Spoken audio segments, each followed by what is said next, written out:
हाँ बेटा, सबसे पहले सभी बच्चों से सुप्रभात।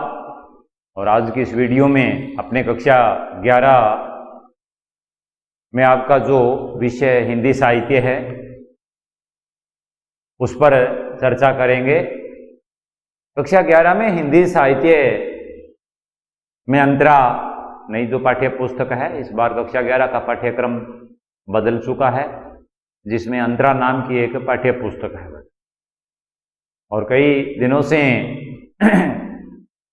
ये जो वीडियो के द्वारा क्लासें लगाई जा रही है, इनमें इसी पुस्तक के जो पाठ है वो करवाए जा रहे हैं, जिसमें पहला पाठ ईदगाह, उसके बाद में दोपहर का भोजन, और तीसरा है टॉर्च बेचने वाला। तो अब ये तीसरा पार्ट इस पुस्तक का चल रहा है। इससे पहले की वीडियो में मैंने आपको टॉर्च बेचने वाला जो पार्ट है, उसके जो लेखक है कवि हरिशंकर परसाई, इनका व्यक्तित्व और कृतित्व के बारे में बताया। उसके बाद में इस पाठ का जो सार था उस पर अपनी चर्चा हुई है। और आज अपने इस वीडियो में इस पाठ के जो प्रश्न उत्तर हैं उन पर चर्चा करेंगे। इस पर प्रश्न उत्तर पर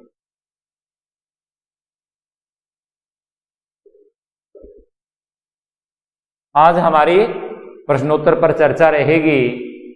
जैसे कि इस पाठ के पीछे प्रश्न दिया गया है, आपके पास पाठ्य पुस्तक है बेटा, प्रश्न पर ध्यान दीजिए। उसमें पहला प्रश्न लिखा हुआ है, लेखक ने टॉर्च बेचने वाली कंपनी का नाम सूरज छाप ही क्यों रखा है?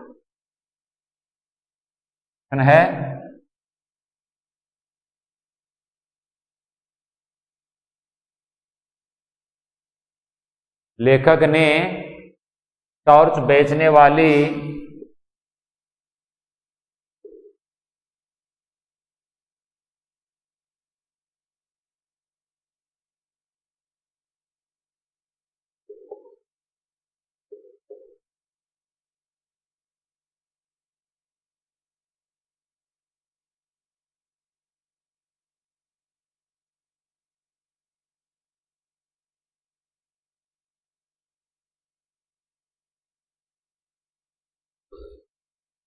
देखिए बेटा, मैंने पाठ का सार आपको समझाया है।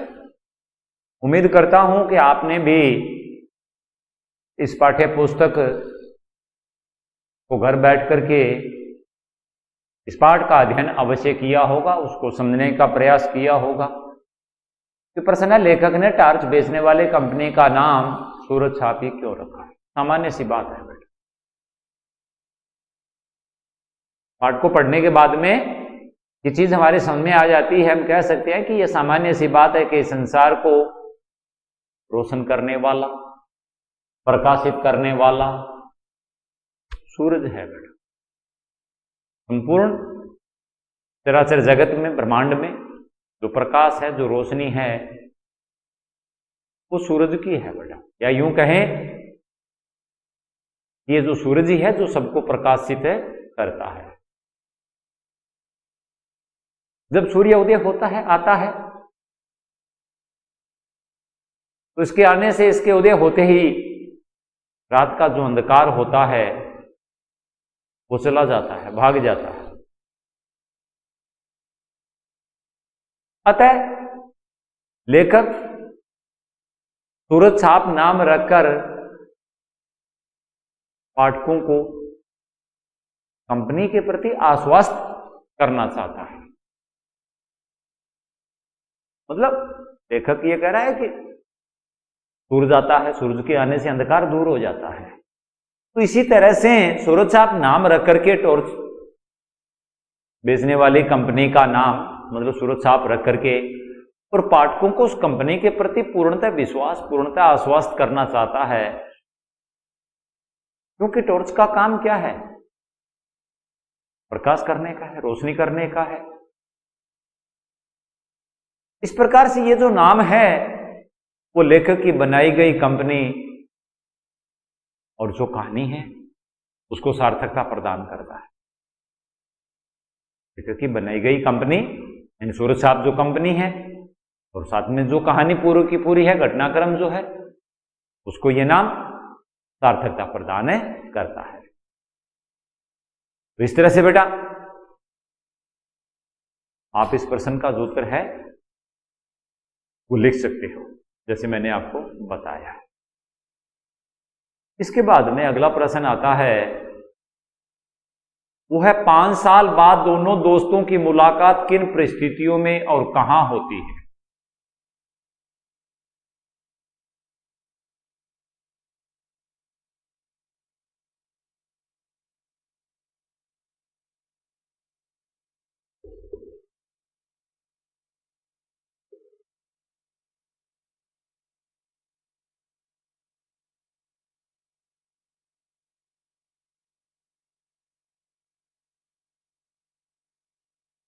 पांच साल बाद दोनों दोस्तों की मुलाकात किन परिस्थितियों में और कहां होती है?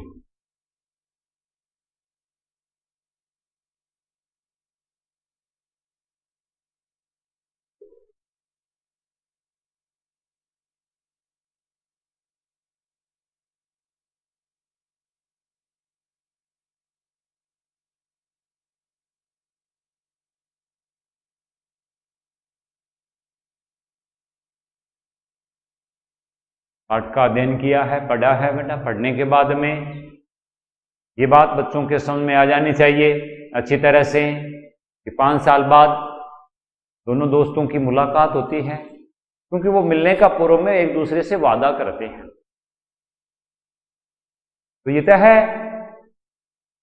दोनों की मुलाकात होती है, लेकिन वो परिस्थितियां, वो हालात क्या थे? अब जैसा कि लेखक ने वर्णन किया है, बताया है इस कहानी की कथा वस्तु के द्वारा, तो उससे एक बात उभर करके सामने आती है कि 5 साल बाद उनमें से एक दोस्त देखता है आगे चल करके, जैसे जैसे घटनाक्रम कहानी का बढ़ता है उसके सामने आता है कि 5 साल बाद में एक दोस्त उनमें से देखता है आगे चल करके कि एक जगह ऐसी आती है, एक मंच होता है और उस मंच पर, उस मंच से एक साधु प्रवचन दे रहा है। ऐसा दृश्य उसके सामने आता है, एक साधु उसे प्रवचन देता हुआ दिखाई देता है। सामने मैदान है, मैदान में हजारों की संख्या में लोग बैठे हुए हैं, बिल्कुल मौन चुप होकर के। उस साधु के जो प्रवचन हैं, उन प्रवचनों को वो बड़े मनोयोग से व ध्यान पूर्वक सुन रहे हैं। बैठे बैठे वे लोग तो साधु के प्रवचनों को बड़े मनोयोग और ध्यान से सुन रहे हैं। वहां से मंच से जो साधु है वो अपने प्रवचनों के द्वारा लोगों को बताता है, यानी लोगों को आत्मा में विद्यमान जो अंधकार है उस अंधकार का डर दिखा करके और ज्ञान के प्रकाश में आने के लिए कहता है। मंच से लोगों को आत्मा में विद्यमान जो अंधकार का डर है, अज्ञानता रूपी अंधकार का जो डर बैठा हुआ है वो दिखा करके और ज्ञान के प्रकाश में, ज्ञान के रोशनी में आने के लिए उनको कहता है अपने प्रवचनों के द्वारा। ऐसे घटनाक्रम, इस प्रकार से ये घटनाक्रम आगे चलता है। तो उस साधु की बात सुनकर के और जो पहला मित्र होता है वो हंसने लगता है, हंसी आ जाती है उसको। इस प्रकार से पहला मित्र धीरे धीरे करके वो उसके करीब जाता है, निकट जाता है।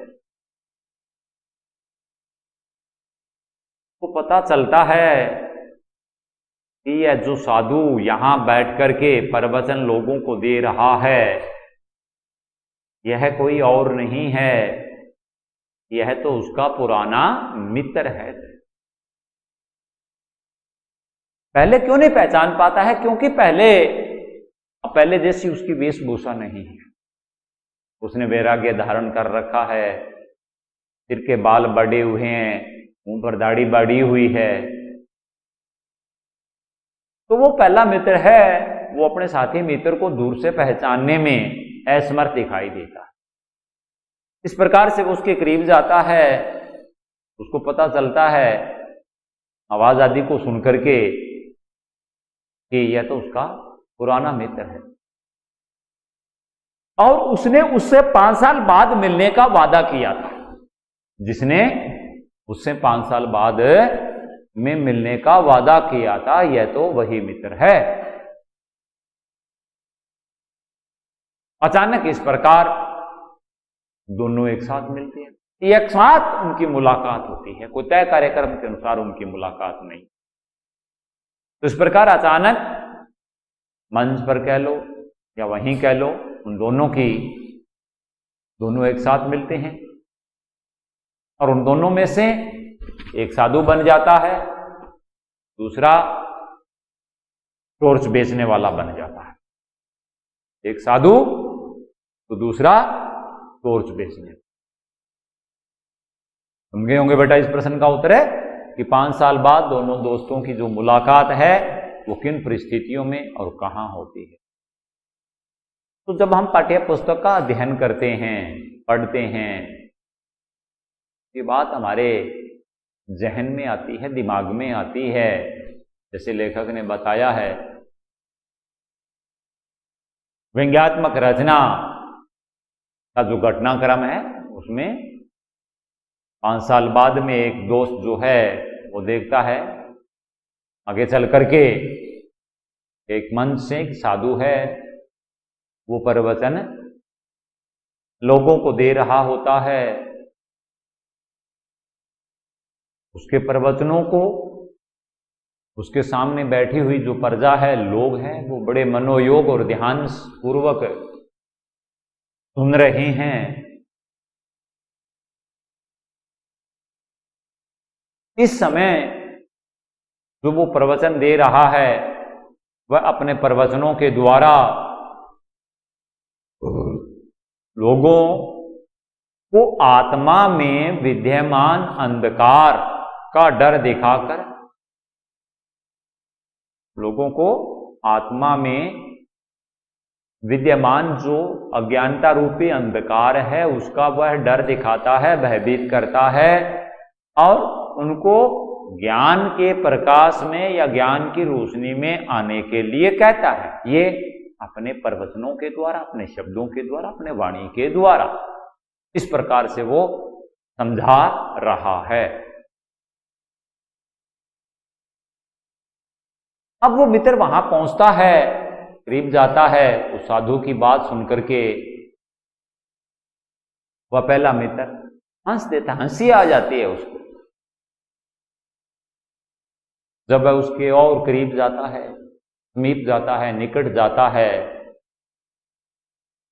वो वह उसे पहचान लेता है कि ये कौन है। उसका पुराना मित्र है, उसका पुराना साथी है। और यह वही साथी है जिसने आज से 5 साल पहले मुझसे मिलने का वादा किया था, यानी 5 साल बाद में मिलने का वादा किया था। यह तो वही मित्र है, वही साथी।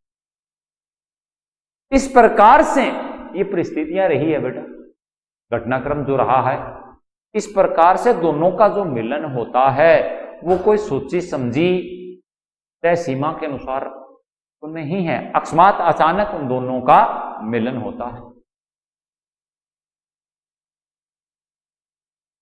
जिनमें से एक साधु बन जाता है और दूसरा टॉर्च बेचने वाला भी। तो ये था इस प्रश्न का उत्तर, जिसका मैंने आपको दोहरान भी कर दिया है। अब इसके बाद में ये सिलसिलेवार चल रहे हैं बेटा, क्रमानुसार चल रहे हैं। अगला जो प्रश्न है उस पर अपने चर्चा करें। पहला दोस्त मंच पर किस रूप में था?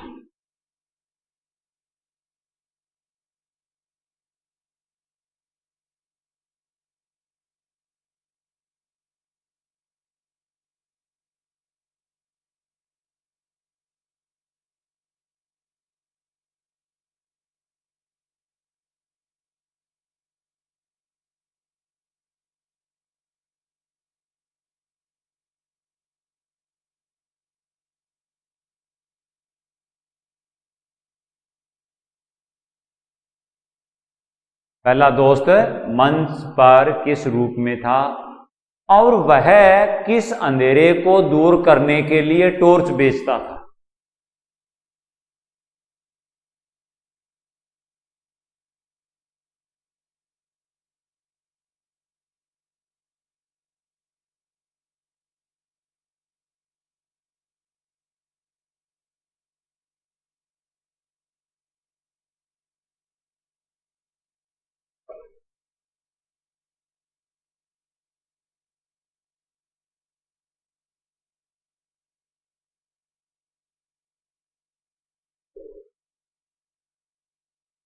पहला दोस्त मंच पर किस रूप में था और वह किस अंधेरे को दूर करने के लिए टॉर्च बेचता था?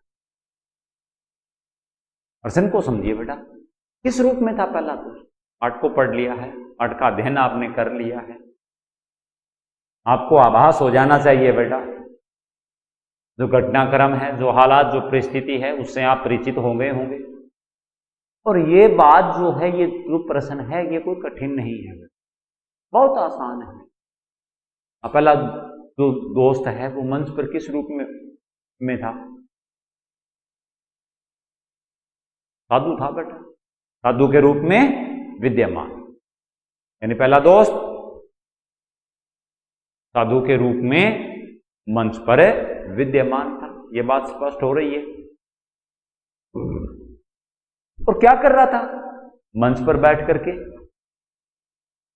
लोगों को प्रवचन सुना रहा था। मंच पर बैठ करके लोगों को प्रवचन सुना रहा था। इसके बाद में उसने वैराग्य धारण कर रखा। अब वैराग्य में क्या है बेटा? भगवे वस्त्र, जो रेशमी भगवे वस्त्र थे वो पहन रखे, सिर पर जटा बड़ी हुई थी, बाल बड़े हुए थे, मुंह की दाढ़ी भी उसकी बड़ी हुई थी।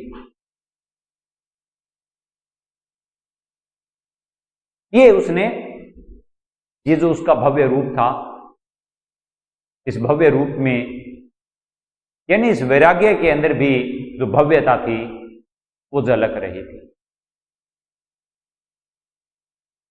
रूप में भी, इस वेश में भी उसका स्वरूप भव्यता को प्राप्त हो रहा था। यहां जो लेखक ने बात कही है वो यह है कि वह लोगों को आत्मा के अंधेरे को दूर करने के लिए इस समय वो ज्ञान रूपी जो टॉर्च थी उसको वो बेच रहा था। वह लोगों के आत्मा के अंधेरे को दूर करने के लिए ज्ञान रूपी जो टॉर्च है उसको वो बेच रहा था। यानी वो लोगों को प्रवचन के द्वारा बता रहा था कि तुम्हारे भीतर आत्मा है और उस आत्मा पर अज्ञानता का पर्दा पड़ा है। वो अपनी वाणी, अपने शब्द, अपने प्रवचनों के द्वारा लोगों के मन, आत्मा पर पड़े हुए अज्ञानता के अंधकार को दूर कर रहा था।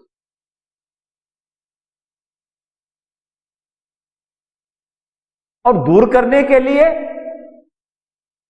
जो तर्क दे रहा था, जो ज्ञान की बात कर रहा था, वही तर्क, वही ज्ञान रूपी टॉर्च वो बेच रहा था, रोशन कर रहा था। टॉर्च का काम क्या होता है बेटा? रोशनी करना, अंधेरे को दूर भगाना। तो वो ज्ञान रूपी टॉर्च है, वो उसको बेच रहा था, ये काम था उसका। पहला दोस्त मंच पर किस रूप में था?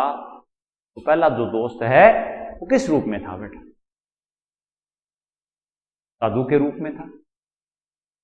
और किस अंधेरे को दूर करने के लिए टॉर्च बेच रहा था? यह भी बात स्पष्ट हो गई है। मंच पर बैठा हुआ था साधु बन करके, वहां से वो प्रवचन सुना रहा था, लोगों को उपदेश दे रहा था। उसने रेशमी वस्त्र धारण कर रखे थे, सिर के बाल या सिर की जटाएं लंबी थी, दाढ़ी भी लंबी थी, बड़ी हुई थी। इस वेश में उसका स्वरूप भव्यता लिए हुए था, यानी वैराग्य जो था वो स्पष्ट दिखाई दे रहा था।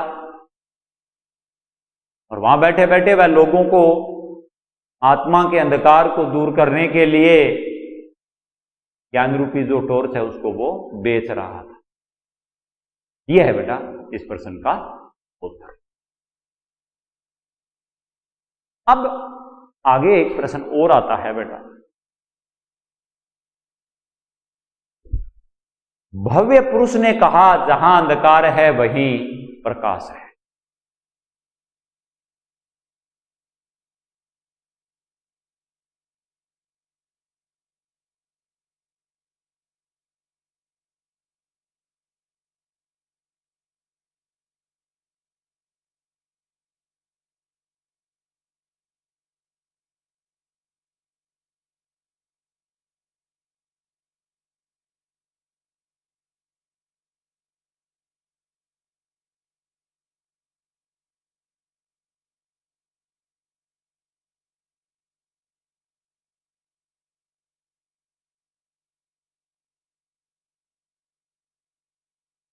कहा भव्य पुरुष ने कहा जहां अंधकार है वहीं प्रकाश है।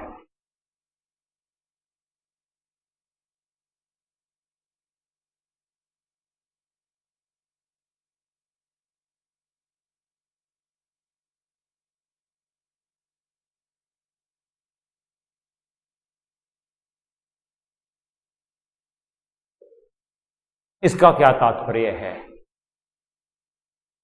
यानी इसका क्या अर्थ है, क्या आशय है इसका?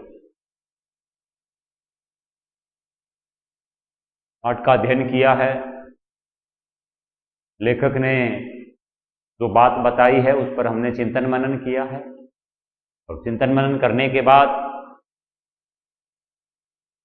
हम इस निष्कर्ष पर पहुंचते हैं कि अंधकार और प्रकाश एक सिक्के के दो पहलू हैं। अंधकार और प्रकाश, इन दोनों बातों का जिक्र हुआ है।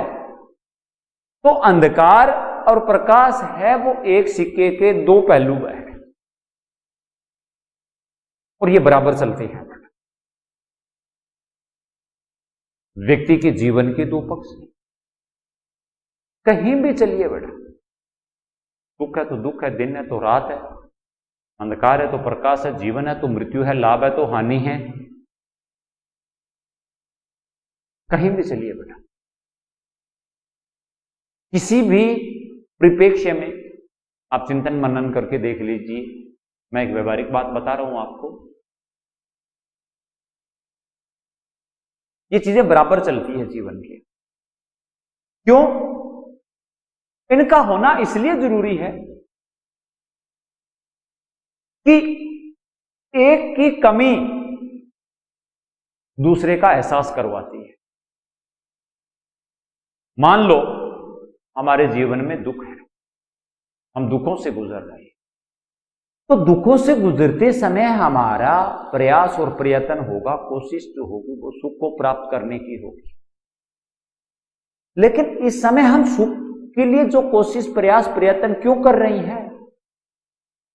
क्योंकि दुख से हम अवगत हो चुके हैं, और दुख था तभी हमने सुख का सोचा।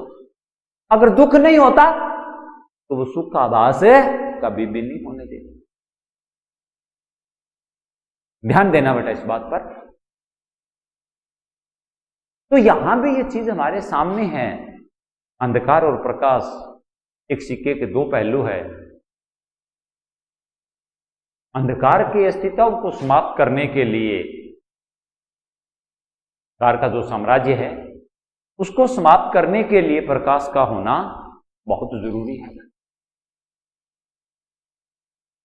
अंधकार के साम्राज्य या अस्तित्व को समाप्त करने के लिए प्रकाश का होना बहुत जरूरी है।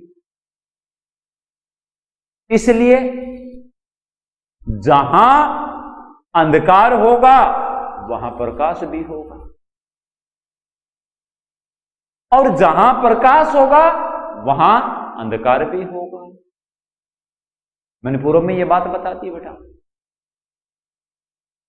एक की कमी दूसरे का एहसास करवाती है और होना भी जरूरी है। तो जहां अंधकार होगा वहां प्रकाश होगा, और जहां प्रकाश होगा वहां अंधकार भी होगा। इसलिए प्रकाश का महत्व तभी है जब तक है अंधकार है। अगर अंधकार नहीं होगा तो प्रकाश के बारे में हम भूल जाएंगे, चिंतन मनन नहीं करेंगे, जानेंगे भी नहीं, कोई सरोकार नहीं होगा हमारा। अतः प्रकाश का महत्व तभी है जब अंधकार है। और जो भव्य पुरुष है, तो भव्य पुरुष ने जो बात कही कि उस अंधकार की वो बात, भव्य पुरुष उस अंधकार की बात कर रहा जो मनुष्य कहां है बेटा, मन के भीतर है। वो रात के अंधकार की बात नहीं कर रहा है, मन के भीतर जो अंधकार है उसकी बात कर रहा था, जो मनुष्य के मन में विराजमान है, विद्यमान है, उसकी बात कर रहा था।